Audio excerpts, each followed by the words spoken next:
ጤና ይስጥልን ውድ የመረጃ ዩቲዩብ ገጽ ተከታዮችና አድማጮች እንደምን አላችሁ? ለዕለቱ የተመራረጡትን አርዕስተ ዜና ወደ እናንተ ይዘን ቀርበናል። በቅድሚያ ዋና ዋና አርዕስተ ዜናዎቹን ነግራቸዋለን። ጄኔራሉ ባለፉት 15 ቀናት ጊዜ ውስጥ ከሐምሌ 1 እስከ ሐምሌ 15 መሆኑ ነው አሜሪካ ላይ የተሰነዘሩ የተደመሰሱ ንብረቶችን ይፋ አድርገዋል።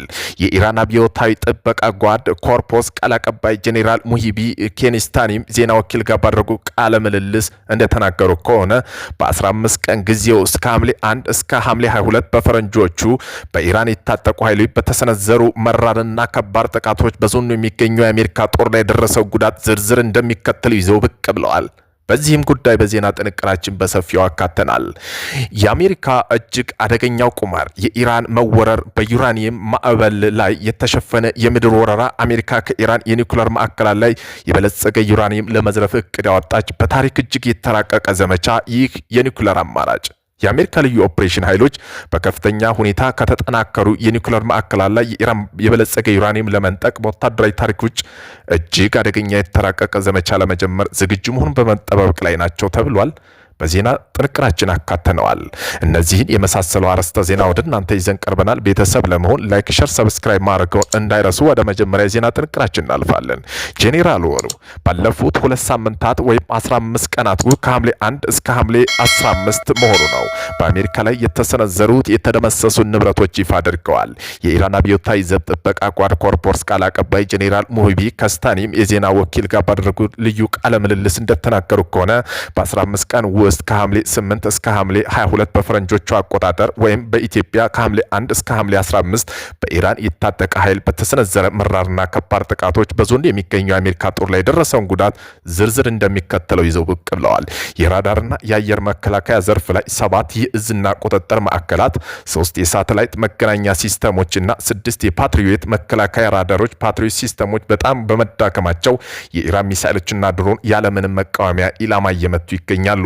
3 የአየርና የባህር ቁጥጥር ክትትል ራዳሮችና 8 የቅድመ ማስጠንቀቂያና መከታተያ ራዳር ሲስተሞች፣ 7 የአየር ሚሳኤል መከላከያ ራዳሮችና 3 ኢፒኤስ ራዳር ሲስተሞች፣ 2 ኢፒኤስ 117 ራዳሮችና 5 የሩቅ ርቀት ራዳሮች፣ የአየር መከላከያ ራዳሮችና 1 ቴክኒካል ራዳር ኮምፕሌክስ የሆነ የድጋፍና የሎጂስቲክስ ዘርፍ የክዋኔ አቅም ለመቀነስ ያለመ ነው።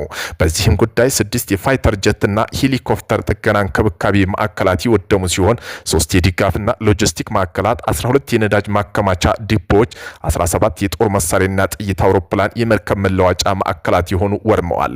6 የሚሳኤል ባንከሮች ወይም ማጠራቀሚያ የሆኑ ሲሆን የክዋኔ መሰረተ ልማቶች ዘርፍ የሆኑት ደግሞ 6 ኤምኪው ድሮን ሃንጋሮች ማቆሚያዎችና 1 ኤፍ-15 ጀት ማዘጋጃ ሃንገር፣ 18 አዳዲስ ድሮኖች የያዘ የድሮን ሃንገርና 2 የእዝ ማዕከላት፣ 1 አውሮፕላን ተሸካሚ መርከብ ነዳጅ መሙሪያ ፕላትፎርም የሆነና 1 ፒ8 አውሮፕላን ሃንገር፣ 4 ኤችኤምአርኤስ ሚሳኤል ፕላትፎርሞችና 5 የፋይተር ጀት ሃንገሮች፣ 4 የፓትሪዮት መከላከያ ኮምፕሌክሶች፣ 6 የሚሳኤል ማስወንጨፊያ ፕላትፎርሞች፣ 1 የነዳጅ ፓምፕ ጣቢያና 2 የሲግናል መገናኛ ማዕከል፣ 1 የማረጃ ማዕከል የሰው ሰራሽ አስተውሎት የሆነ እና ከአማዞን ጋር የተያዘ የመረጃ ማዕከል ማቀነባበሪያ ነው። 1 በሩቅ የሚሰሩ ባህር ውስጥ የውሃ አካላት ማከማቻ ዲፖ፣ 1 የነዳጅ ማቆያ ወደብና 4 የፋይተር ጀት መጠለያ ጣቢያዎች የሆኑና 6 የበረራ ማቆሚያና መድረኮች የታወቁ ሲሆን ከአየር ክንዋኔ ዘርፍ 1 ፋይተር ጀትና ሄሊኮፕተር መሬት ላይ እያሉ የተመቱ ሲሆን 17 የቅኝትና የክዋኔ ድሮኖች፣ 8ቱ ሙሉ በሙሉ አዳዲስ የሆኑ በምሽግ መጠለያ ውስጥ የነበሩ ኤፍ-15 ፋይተር ጀትና 1 ፒ8 አውሮፕላን፣ 1 የሲ-17 ወታደራዊ የጭነት አውሮፕላን፣ 8 የበረራ ላይ ነዳጅ መሙሊያ አውሮፕላኖች፣ 4 ከባድ ሄሊኮፕተሮችና 6 የተቀመጡ መጠባበቂያ ሚሳኤሎች እና ሌሎችም ዶጋመር ተደርገዋል ሲሉ አብራርተዋል። አሜሪካ እጅግ አደገኛ ቁማር ልትጀምር መሆኑ እየተገለጸ ነው። ይህ የሆነው ኢራንን በመውረር ዩራኒየም ማዕከል የተሸፈነ የምድር ወረራ አሜሪካ ከኢራን ጋር የኒውክሌር ማዕከላት ባለጸጋ ዩራኒየም ለመዝረፍ እቅድ አወጣች። በታሪክ እጅግ የተራቀቀ ዘመቻ ነው። እንዲህ ማለት እጠላለሁ፣ ነገር ግን የኢራን የኒውክሌር እቃዎች ቢያንስ አሁን ያላቸውን ለማስወገድ በጣም ሊሆን የሚችለው መንገድ ወታደራዊ ኦፕሬሽን ነው ብዬ አስባለሁ። ምክንያቱም ድርድሮች ፈጣን እዚህ ግባ የሚባል ለውጥ አያመጡም ስላልሆነ ብለዋል የስትራቴጂክና ዓለም አቀፋዊ ጥናት ማዕከል ዋና ዳይሬክተር ጆሴፍ ፎጀርስ እንደገለጹ ከሆነ ከወታደራዊ አቅም አወጣጥ ጋር በቅርበት ያለው አንድ ምንጭ አርብ ዕለት ለኒውዮርክ ፖስት እንደገለጸው ይህ ጥልቅ ውስብስብ ኦፕሬሽን በሺ የሚቆጠሩ የከርስ ምድር ወረራ ኃይሎች የኢራን የኒኩለር ማዕከላትን በመውረር ወጥመዶችን በማለፍ ግንባታ ሰራዊቶችን በመጠቀምና ማዕከላቱን የሚጠብቅ ትልቅ የመከላከያ ማገጃ ኃይል ማቆያ ያካትታል።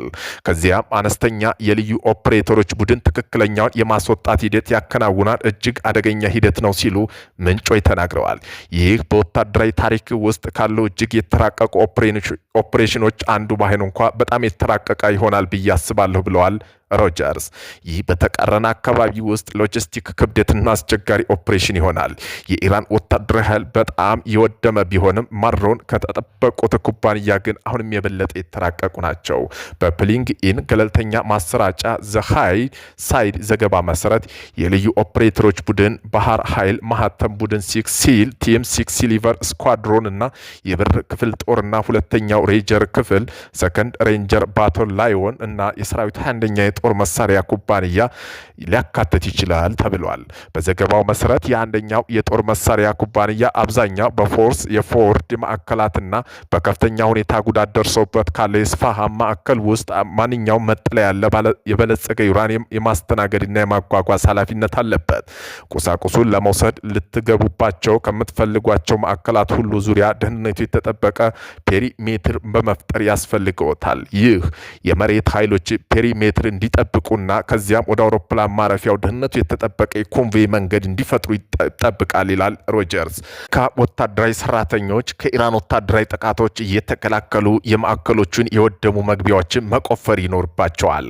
በመጀመሪያው የትራምፕ አስተዳደር የዋናው ቤት ብሔራዊ ደህንነት ምክር ቤት የኢራን የጅምላ ማጥፊያ መሳሪያዎችን የመከላከል ዳይሬክተር ሆኖ ያገለገሉት ሪቻርድ ጎልድበርግ እስከ መቼ ይህንን ማስቀጠልና አሁን ሁሉንም ኃይሎች ማስወጣት ይችላሉ ይላሉ።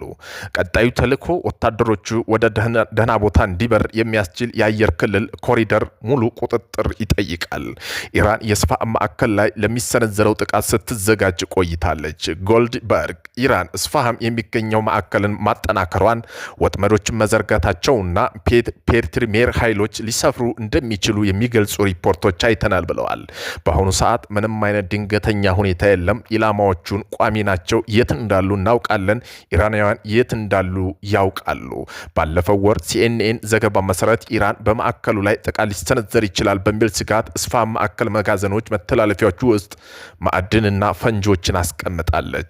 ባለፈው ወር ኢራን በመቶ የሚቆጠሩ የኒኩለር ሴንትሪፊዩጅ በናታንዝ የኒኩለር ማበልጸጊያ ቦታ ማጓጓዟን ከተዘገበ በኋላ የፒኤክስ አክስ ማውንቴን አዲስ ኢላማ ሆኖ ብቅ ብሏል። እዚያ ስር ምን ያህል ሴንትሪፊዩጅ እንዳሉ እናውቅም። በእርግጥ ለመበተን፣ ለማጥፋት፣ ለማውጣት ይፈልጋሉ ማለት ፒአክሰስ ተራራ ውስጥ የልዩ ኦፕሬሽን ተልዕኮ ማከናወን ካለበት ያንን የሚያደርጉበት ምክንያት የአየር ጥቃት ማዕከሉን ማፍረስ እንደሚችሉ ስለሚያምኑ ነው ብለዋል ጎልድበርግ። የአየር ላይ ጥቃቶች በቂ መሆኑን አለመሆናቸው የሚወስነው አሜሪካ የስለላ ማህበረሰብ ህንፃውን ንድፍና ደካማ ነጥቦች ላይ ባለው እውቀት ላይ ልክ በከፍተኛ ሁኔታ የተጠናከረ ፎርድ የአችለስ ሂል አየር ማስተላለፊያ ላይ ያነጣጠረ ቦምብ ሰባሪዎች እንደሆኑ ነው።